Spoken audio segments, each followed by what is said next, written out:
படம் start பண்ணதுலேருந்தே actor ஷியாமுக்கும், director SP ஜனா சாருக்கும் ஏகப்பட்ட பிரச்சனைகள். சொல்லப்போனா படத்தோட கிளைமேக்ஸ் வந்து மாத்த சொல்லி எத்தனையோ தடவ ஷியாம் சார் போஸ் பண்ணியும் அதுக்கு வந்து ஜனா சார் உடன்படவே இல்லையாம். ஸோ இந்த மாரி ஒரு நல்ல கதை, நல்ல படம், இவ்வளோ நல்லா மூவ் ஆகிட்டு போறப்போ, இந்த மாரி பிரச்சனைகள் வரது அது ஆல்மோஸ்ட் எல்லா டீமுக்குமே வந்து அது எஃபெக்ட் ஆகும் அப்படின்னு சொல்லி க்ரூ மெம்பர்ஸ் எல்லாமே பயந்துகிட்டு இருக்கப்போ ஒரு சம்பவம் நடக்குது.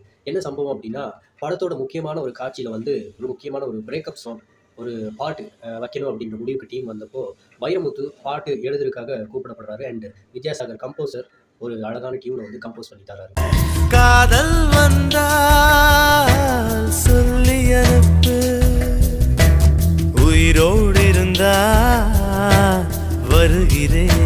இந்த பாட்டோட இன்னொரு பெரிய பலம் அப்படின்னு பார்த்தீங்கன்னா, சிங்கர் திப்புவோட வாய்ஸ். அவரோட சாஃப்டான அந்த வாய்ஸ்ல ஒவ்வொரு வார்த்தைகளையும் ரொம்ப அருமையா உச்சரிப்பாரு. உன்னால் என் கடலலை உறங்கவே இல்லை, உன்னால் என் நிலவுக்கு உடல் அளவில்லை, கடல் துயில் கொள்வதும். இந்த பாடலோட வரிகளுக்கு சொந்தக்காரர் கவிப்பேரரசு வைரமுத்து. கடல், அது சார்ந்த சரவுண்டிங் எப்படி இருக்கு அப்படின்ற கற்பனையிலே வந்து இந்த காதல் பாடலை ரொம்ப அருமையா எழுதி கொடுத்திருப்பார் வைரமுத்து. சுட்ட மண்ணிலே மீனாக மனம் வெட்ட வெளியிலே வாடுதடி, கண்ணீர் கலந்து கண்ணீர் கலந்து கடல் நீர் மட்டம் கூடுதடி. மண்ணிலே மீனாக மனம் வெட்ட வெளியிலே வாடுதடி, கண்ணீர் கலந்து கண்ணீர் கலந்து கடல் நீர் மட்டம் கூடுதடி.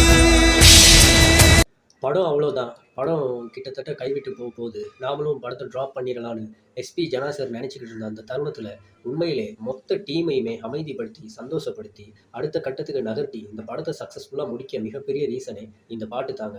ஒரு கட்டத்துக்கு அப்புறம் படத்தோட கிளைமேக்ஸை மாற்றுவோன்னு சொன்ன ஷியாம் சாரே ரொம்ப உணர்ச்சி வசப்பட்டு ஜனா சார்கிட்ட மன்னிப்பே கேட்டுட்டாராம். அப்படியாப்பட்ட பாடல்.